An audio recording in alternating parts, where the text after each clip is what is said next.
What is up, YouTube? Welcome back to the channel. Panda here. Today we're talking about some Watcher of Realms news. Guys, we already talked about the update happening this next week. We've also talked about the two brand new champions coming to the game, but we haven't talked about the banners that they're coming on, as well as if you should summon for them. Let's dive right in.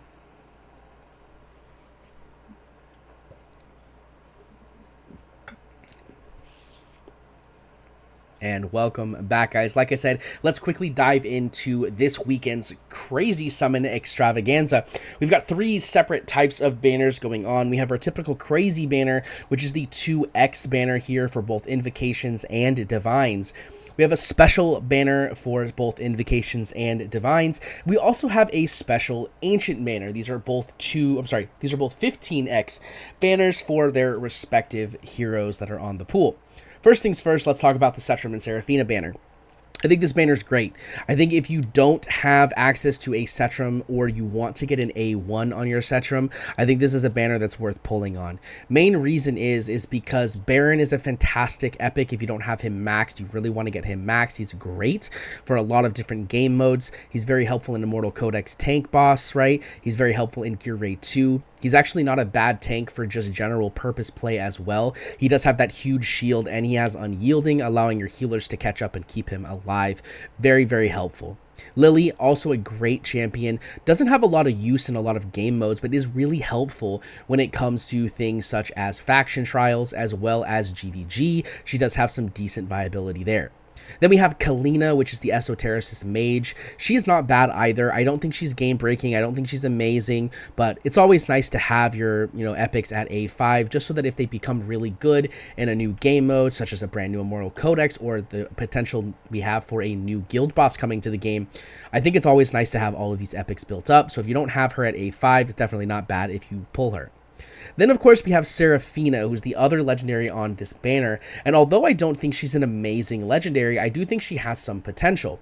I think one of the biggest things that we're going to see is that the game and the way that it's been going is they've been giving us champions that are helpful in either content that's just been released or content that's going to be released.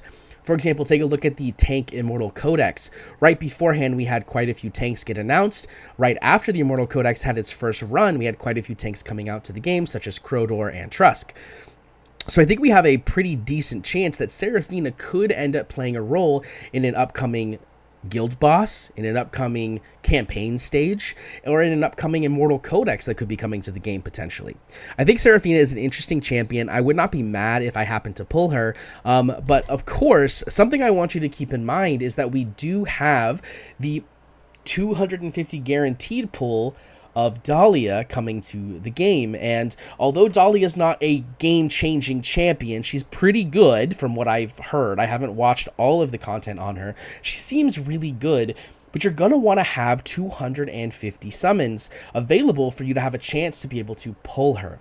Now, currently, you can see that I'm sitting at 42 blue summons and 12,000 gems. This means that I'm roughly 6,000 gems away from being able to guarantee myself that Dahlia. So personally, I'm going to be skipping on the Setram and Saraphina banner. The other reason I'm going to be skipping is because I already have Setram at A1.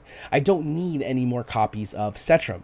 Now, A3 Setram is okay. It's helpful. It's basically a mini Aracha buff for himself, which is nice, but not game-breaking. And then A5 is really nice because it gives you that duration of overload increased by 5 seconds, which is nice because you're going to get more damage from that. But realistically, I'm not pulling for more Setrams on this banner. I don't have that kind of blue summon capability, so I'm not really worried about pulling him. Now, there's also the fact that I don't really use Setram in a lot of game modes anymore. Most of the time I'm using him in, small little things. Maybe there's a stage or two of, Void Rift or something that he's potentially really good at. But realistically, I'm not using Setram very often, especially because I've finally got my hands on an A1 Silas, and he's just better than Setram. So if you don't have access to Setram and you're struggling in places such as Gear Raid 3 or Guild Boss, I think that Setram is a great champion. This is an amazing banner to pull on if that is your goal. But also keep in mind that Dahlia is coming soon, and you might want to save your summons for that banner. But then let's talk about the big juicy banner, and that is for our boy, the brand new Piercer Lord Ioar, and of course Carnelian, who we'll talk about in a moment. We've already discussed Iovar's kit in a previous video, and I think he is a great champion. He himself, in my opinion, is a better damage dealer on paper than Aracha is. He's also a ranged champion, right? He's a piercing marksman, and so because of that, he can be placed on a platform rather than on the ground, which is really, really big for some places. For example, it's very good in the brand new Immortal Codex, the Furious Torrent, because there are no ground tiles. You can't place a champion on the ground. And so Aracha is a dead weight there. She provides her Lord bonus, and that is it. While as Iovar will provide both his Lord bonus as well as actual damage, which is a pretty big difference, in my opinion, when it comes to the Furious Torrent. So I think that Iovar has a lot of potential. His Lord bonus is also just flat out better than Aracha in like 90% of situations, though that 10% is covered by, for example, the first 20 seconds of a boss fight. Of course, Aracha's is going to be better because you're not gaining anything. Then in the first or the second 20 seconds, right, that 20 to 40 second range, it's going to be relatively even. There may be some situations where it's slightly better, some situations where it's slightly worse. For example, if a Silas is hitting at max range with the Aracha Lord bonus, 20% is higher than 15%, but not by much. Then as soon as they come closer in range, it's 15% and 15%. Then it's 15% and 10% and 15% and 5%. So you can see that it gets worse and worse the closer the target gets to your Silas. So because of that, Piercing Vision 3 from Iovar is just better in general in most situations. Of course, you do have other situations such as with Idril. So I do think that Aracha is going to be the better Lord for example, for Gear Raid 3, because it is going to give you 50% damage boost rather than 45% for your Idril while she's ulting, because you're almost guaranteed to have that range because Idril gets unlimited range while she is in ult. So because of that, Aracha will be slightly better in that situation specifically. But Ioar, I think, is a great champion to pull for. I personally am probably going to be pulling on this banner. I do only have 30 ancient summons. I do still have my Void Rift to do this week. I will be finishing that hopefully in just a few hours. I'm going to sit down and do it at some point.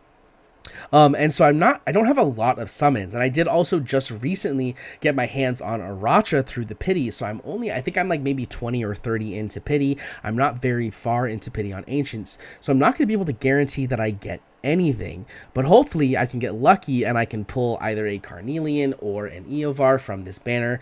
Iovar, of course, would be the crown jewel for me to pull because I think he'd be really good in a lot of game modes, and I think he could be slightly better in, you know, a lot of the game modes that Aracha currently excels at.